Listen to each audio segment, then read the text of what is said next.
السلام عليكم ورحمة الله وبركاته. أصحابتا قالي ميل كستو ديدا كجوجتا مان سلامنا فضلنا هدي ay tahay markii kuugu horeysay soo boqotay channelka subscribe saar soo kambal sidoo oo kale gambaleelka furo si video walba soo galnaa idin ku soo dhacay isla waqtiga aan soo galnay sidoo kale videoga like gare oo share gare oo la wadaaga asxaabtaada qaaliga caaw waxaan idin wadaa barnaamijkeeni toddobaadkii social media يا عاو برنامجكeenan aynu falanqeyn doonaa inuu la faguri doonaa balse laakiin saynu ku soo qaadan doonaa waxaan ku soo qaadan doonaa wiil fanaana u dhashay Muqdisho la yiraahdo Sharma Boy oo maalmo dhaweyd ama toddobaadkan dhexdiisa lagu soo eedeeyay in ardaydii sanad dugsiyeedka sanadkan gashay form 4ka amaba adu maxaa la yiraahday aidedka إنه محل هذا وسبب هذا عتان كتير آد وفربضان ودعدي ونهانتي آديات بنوجح ماهين أرضي إنت هلاقي أي كدعد ودن كينا وأنا نمرجي سنة هاي صدق هلا وح أرهن ليا ولا يقول نقطة أو يقول كلفتين كهلا إن لا يهذا قف شخصية أو من آذن أي كدم بيني أرضي إنت هلاقي دعده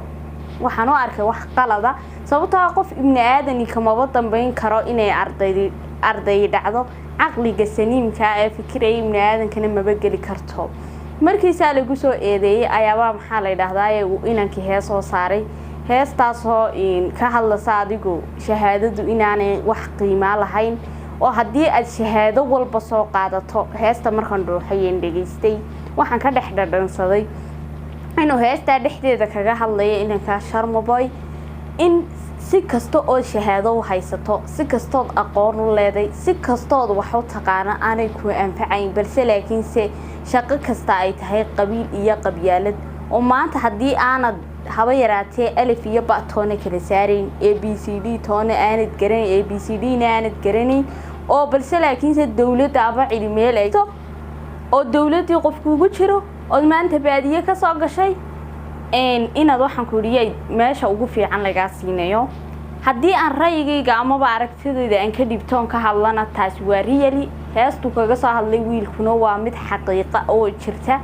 haday noqoto Soomaaliland iyo haday noqoto Soomaaliyaba qofka ibn aadankii lama qadariyo wuxuu soo bartay balse laakiin waxa lagu qadariyaa qabiil iyo qolo taasina waa taynu Soomaali hadaynu nahay caalamka intiisa kale aynu ku gaari leenahay hadii aanu dhalinyaranahay boqolkiiba waynu ka soo horjeednaa waananu hadii codkee maadaama aanu dadka wax u gudbinayay ee la daawanayay waxaanu jeclaan lahayn in waxyaabaha la joojiyo oo aan ardayda ee dhalinyarada ee soo kuraysa ee curdinka aan la niyad jabin ee aqoontooda lagu tixgeliyo qofkii aan waxba soo baran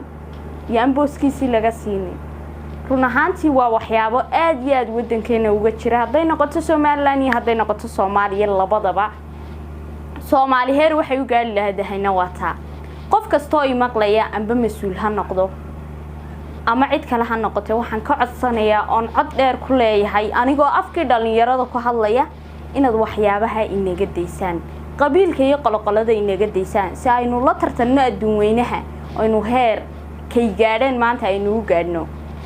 qabiil iyo qoloqolada aan iska deyno dad qacma isqabsada ay noqono sidoo kale qofkii wax soo bartay hal tixgeliyo oo hal fariisiyo booskii uu ku haboona balse laakiin qof aan waxba garanaynin dayaan la fariisini sidoo kale wax larka dhalinyaro tahriibay wadankoodii ka cararaya waxbuu soo bartay form 4 buu ka baxay jaamacad buu dhameeyay yacni aqoontu leeyay lama qiyaasi karayo haddana wax larka isagu wadankiisa wax niyada u hayn balse laakiin wadamada reer galbeedka uu hamiya diglaynaya ama doonaya runaantii marka dad badan oo dhalinyaro anagu ka midnay aad wareysato way ka wada siman yihiin waana wax xaqiiqo oo jirta oo inaanay wadanka shaqo ul maanta hadii dhalinyaradii inta la dhiirigeliyo shaqo abuur loo sameeyo ama fikirkii iyagu ku jiray aqoontii ay soo barteen lagu tixgelin lahaa runaantii waxa aan ogahay on huba oo xaqiiqa oo waxaan ku dhig wax aan la iska qarin karin in maxaa la yiraahdaa wadankeenu horumar gaadhi la dhalinyaradeenna aanay wadankeena aanay ka niyad jabi lahayn qof kasta oo imaqlaya waxaan ku dhiirigelinayaa inay maxaa la yiraahdaa dhalinyarada la ixtiraamo waa xoogii wadanka waa maskax cusub oo soo koraysa maanta nin duqoy 60kii ka dhamaatay wadanka waxba uma qabanayo balse laakiin qof dhalinyaro maskax cusub oo haya xoog cusub buu hayaa wax wada cusub buu hayaa wadanka waxyaabo badan buu ka bedeli karaa marka qof kasta oo yimid aadana oo yani hadalladan aan ku hadlay ay ku socdaan waxaan ka codsanayn dhalinyarada la ixtiraamo boosaska ku haboon na la siiyo asxaabtayda qaaliga barnaamijkeeni toddobaadkii social media maan jeclay inaan ku sii dheeraado caawintaas aan idinku soo gabagabeynaya intaan mid la mid ah ku kulmi doono waxaan kaga tagayaa sida ay nabadgeliyo soo kala dhalinyarada waxaan leeyahay idinkuna haniyad jabina insha Allah ta'ala waxaad isku daydaan wadankiina u bedeli lahaydeen